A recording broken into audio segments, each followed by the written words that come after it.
you know.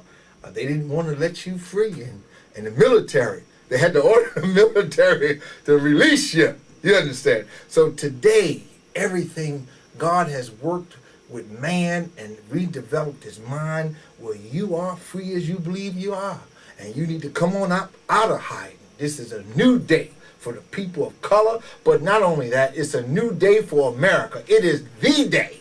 This is what you call the day. Not V-Day, but the day where we all can do as Dr. King said, be as one. We have, of course, Deborah Dow. She's a Republican candidate. And she reminded me the other day that she will be running against Annie Mack Williams in November.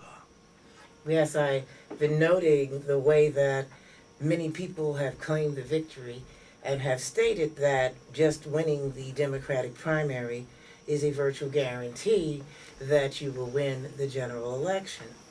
And my campaign promise is that the date of the election is just another day in my life, and every one of these days I will work for the greater good. I may be a candidate for office, but I'm also somebody who cares deeply about the community that I grew up in, the school system that I was raised in, my family's church, and so many other things. I've seen Plainfield in better days, and I'd like to see us bring better days back to Plainfield. So you're getting ready for November. Of course. And I believe Annie may call in, because I talked to her yesterday.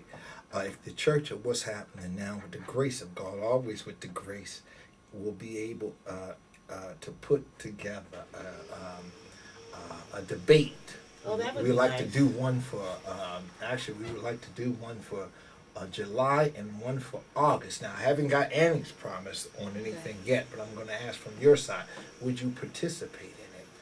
Of course, and if it's not possible for the other candidate to be here, I'm willing to discuss something other than politics and still be present on your show those dates. There's a lot of issues in this town other than whether or not she or I will sit on the city council. Sure, and we need to not get distracted by goals and forget the process. Okay, well we're waiting on Annie. Annie McWilliams, she may call in and she may not. Didn't get the actual guarantee because she's very busy at this moment. I'd like to go back to Adrian Mapp, and were you able to stop over at the visual that they have for Muhlenberg? No, I have not been able to do that as of yet, but I certainly plan to be over there for some period of time this afternoon.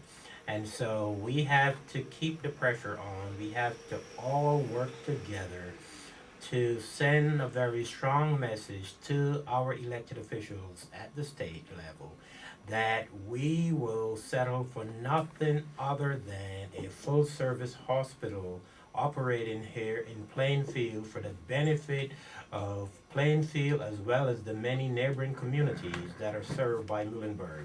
And so we will continue to fight, and we will not rest until the state does the right thing. That is to reject the certificate of closure and to allow Muhlenberg to continue to operate as a full-service hospital. Okay, Adrian, let me ask you this right here at this moment while I have you here. We have 10 minutes left in this show.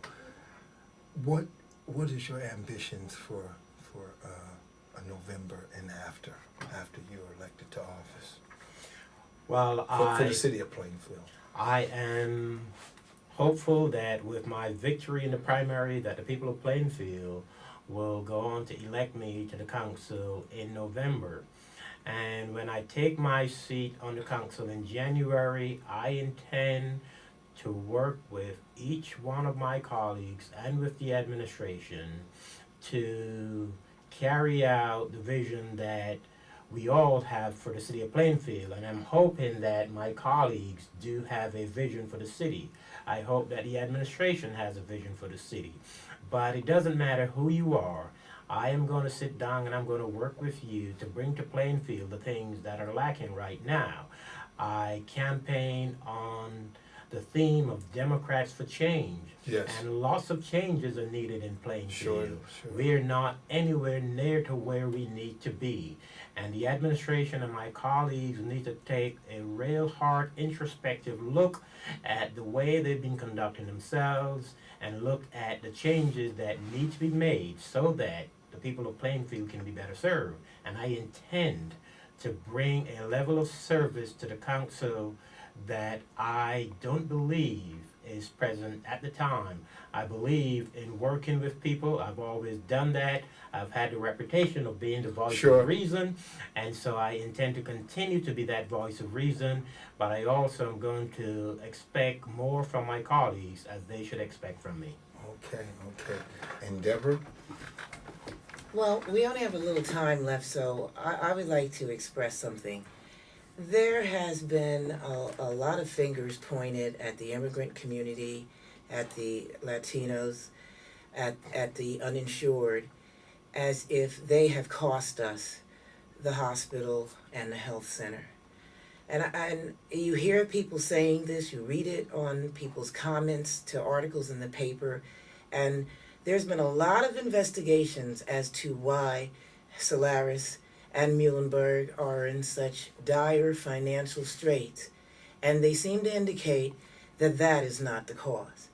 Now, it's a different type of racial profiling and race baiting, and I don't think anybody would tolerate it from an individual or a politician, so we shouldn't tolerate it from a corporation. We need Solaris to be a more responsible community citizen. We need them to recognize that there has been violence in the past that brought the guardian angels to town. We do not want to do anything that makes our Hispanic brothers and sisters, even when they're citizens, afraid to even march with us to try to save the hospital.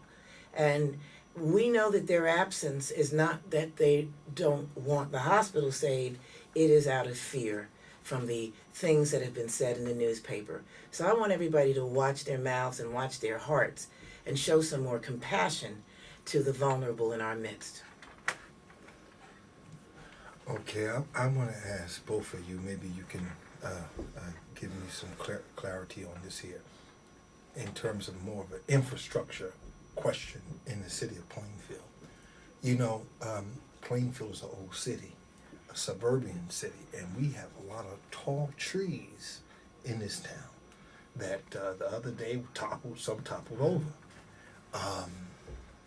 And how are we going to deal with the fact that maybe some trees on private homes need to be cut down because they endanger the population? They can fall on someone else's home, or they can fall and hit a car coming by. How do we do that right there? I believe that's an assessment that would have to be made by the Shade Tree Commission. I believe that any time there is a danger that is posed to any individual person or property, I believe that we should respond and we should make sure that we remediate the conditions so that it becomes safe. So I think the Shade Tree Commission has to do an inventory of the trees across the city, but they can't do that without the level of funding that is required. And one of the things that I would like to work on when I get onto the council would be funding for the Shade Tree Commission at an appropriate level that would allow it to do the job with which it has been tasked. And so I wouldn't advocate just indiscriminately cutting down trees, because it's very important. Those trees serve a purpose. They produce the oxygen that we breathe, and this is a community that need those trees. And so we have to be very careful. If it poses a danger, yes. If it does not, then the trees should stand. And so I am not one who would advocate for the wholesale destruction of trees. So I hope that we can save our trees. Yeah, you know, the thing is here, Mapp, is that, of course, we know the importance of the trees, but we have a lot of trees in this town, old trees, that when you look up on them, they're on people's property. In fact, I had to cut one down 3 years ago. It cost me about $2,200. and it was a danger, you know what I mean? And I've seen where, even on my own block, where I've seen you and Annie walk up, that there's a tree that last year when I was going to Kentucky, a part of the big branch fell, which was like its own tree itself, and this year a big branch fell off the other side of the tree. Now the tree is basically hanging there on someone's property, but then above the branch, above at the top of the tree is top heavy. So it's just a matter of time before this thing is either going to fall on the street, either it's going to kill somebody, it's going to tear my house up, Yeah. it's going to tear my cars up. What do we do about something like that? Wherever dead trees are identified in this city, they should be removed. If they are on private property, the homeowner should be asked to remove such a dead tree that poses a risk to the occupants of that house as well as to people who might come onto the property for any number of reasons. So trees that are on private property that are dead and pose a danger to the occupants of the home should be removed, and our inspections department should request the removal of those trees by the homeowners. If the trees are on city property, meaning on the curb, then by all means, it should be handled by our Department of Public Works after proper inspection is conducted by our Shade Tree Commission. So I'm in favor of removing trees wherever they are that pose a danger to life and limb. If those trees are dead, they should be removed. Whether it's by the property owner or by the city would be determined on the placement of the tree. Okay, and let's say so here, because we're in a troubled economy today, if the homeowners, in all honesty, cannot afford to remove the trees, can somehow we get a bill or get something passed where Public Works that actually move trees from a curve or whatever, that's on city property, can they remove the tree with the, of course, with the permission of the owner? Because you know the economy today, and I'm sure no one wants a tree to just fall on someone else's house. But if a tree is $2,000-$3,000 to remove, you know what can you do? I'm gonna pose that right there towards Deborah Dow. There are some concerns here, including in terms of insurance. Sure. If their neighbor's tree falls on your house, there are issues of liability. And people need to check with their own homeowner's insurance and see what those clauses are, because in some cases, if you have not given your neighbor written notice that there is a problem with their tree and you fear it threatens your property, you have less legal standing. Okay, but can you actually give them the if can a person walk up and say, hey, I think your tree is going to fall, or should they go through the channels of the city? They should send a certified letter to the homeowner. Who should send it to the city? You. If you feel your home is threatened by your neighbor's tree, for your legal protection, you need to send a certified letter to your neighbor expressing your concern, and keep that for your records. Because if you have property damage and you seek to recover against them, you need to be able to prove you have given notice. Okay, all right. You're asking another question too about the city. You know, can we get a grant, or can someone else, if the homeowner cannot afford it? The other question before we go there is this right here, Deborah, is that if you submit it to, if you have a problem and you think a tree is going to fall down or whatever, and you go down to the city and talk to the inspection department, shouldn't they send an inspector out to inspect that tree? I think that's a viable option also. Yeah, okay. That's a viable option also. But I'm also saying, if it doesn't get taken care of, you may have substantial property damage. Sure. That you will have to try to fix your home. And I'm just advising people that that extra step will help motivate your neighbor, number one. And if you have to try to recover damages, it puts you in a better legal position. Well, you know, I noticed that once I was, you know, I'm pretty handy around the house, and I was actually building a fence, and I didn't know that because my property borders someone's driveway, the fence had to be a certain height. they didn't have any problem coming around saying, Mr. Jackson, you got to take that fence down. So you understand. Yeah. Well, everything doesn't get the same priority, and every neighborhood is sometimes treated differently for better or for worse. So all of us have to be our own best advocates. You know, democracy is a tool. You've got